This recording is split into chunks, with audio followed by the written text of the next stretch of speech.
Далеко на Урале жила довольно игривая и неугомонная собачка по имени Боня. Она любила детей и радостно виляла хвостиком при виде людей, но в один день все изменилось. Вся большая семья, включая неугомонную собачку, отдыхала на даче в деревне, но вот пришло время возвращаться. Пока грузили вещи в машину, забыли прикрыть ворота. В этот момент от сильного порыва ветра калитка забора резко хлопнула, и от испуга Боня куда-то рванула.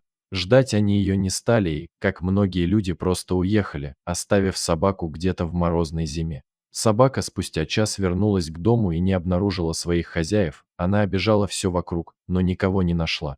Рядом проживала семья пьяниц, они заметили скитающуюся вокруг собаку и решили ее забрать.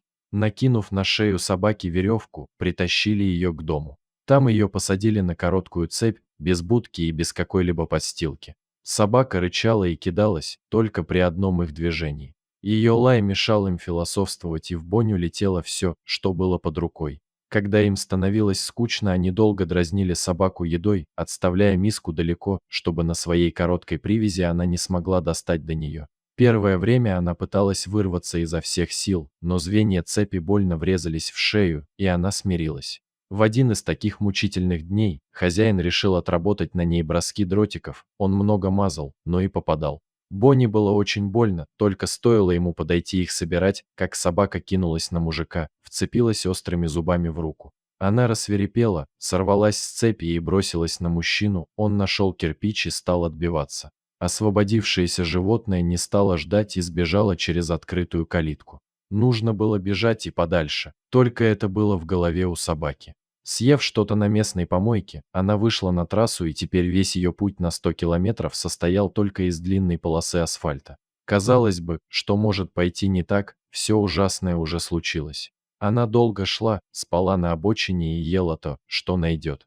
Она не понимала, почему ее бросили, почему делали так больно и что будет дальше. Примерно на половине пути, спустя несколько дней странствий, голодная и холодная собака тихо волочилась по трассе. Лапы застыли, подушечки стерты в кровь и воспалены. Что-то виднеется и сильно шумит, быстро приближается, наверное, очередная безразличная машина, подумала Боня. Вдруг неожиданно яркий свет фар врезается в глаза, несется фура и слегка заезжает на обочину. Собака не успевает опомниться, как машина сносит животное с пути. Жесткий, глухой удар маленького тельца о железо, и собака отлетает в кювет.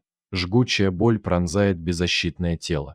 Фура уносится, оставляя лежать собачку на снегу, выделяя ее лишь капельками крови. Лапы не чувствуются, как только собака начинает подниматься, боль простреливает позвоночник, и она снова падает в свою снежную могилу. Никто ее не видит, машины проезжают, лишь слезы катятся из добрых черных глаз. Около 10 часов она лежала в сознании, ей больно и холодно, шум смешивается в голове, силы покидают, и она засыпает. За день до Нового года Петр ехал на машине по той самой трассе, домой с кучей подарков, когда решил остановиться, проверить, не забыл ли он бумажник в торговом центре, и пока рылся в сумке, заметил в кювете что-то странное и решил на всякий случай проверить. Это оказалось животное, оно было слегка запорошено снегом и на вид не подавало признаков жизни. Было непонятно, что оно тут делает, довольно далеко от цивилизации. В следующую минуту он увидел кровь и понял, что животное сбили. Проверил, собака еще была жива, тяжело дышала, но на движение и прикосновение не реагировала, значит, сильно замерзла. Он не смог оставить ее, осторожно взяв на руки, Петр понес Боню в машину и мигом помчался в ближайшую ветеринарную клинику. Собака в пути чуть отогрелась и начала очень тихо поскуливать, словно рассказывая о всем, что с ней произошло. Мужчина лишь бессознательно успокаивал бедное животное, скоро все будет хорошо.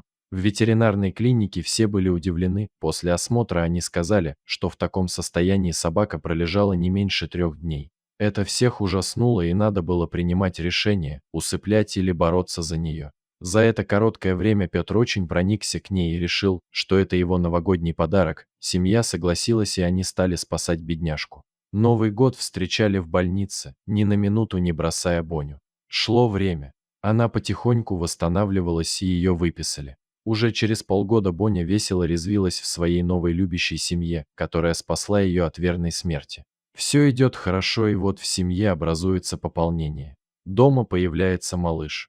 Собака, как вторая мама, всегда находится рядом и норовит везде залезть и помочь.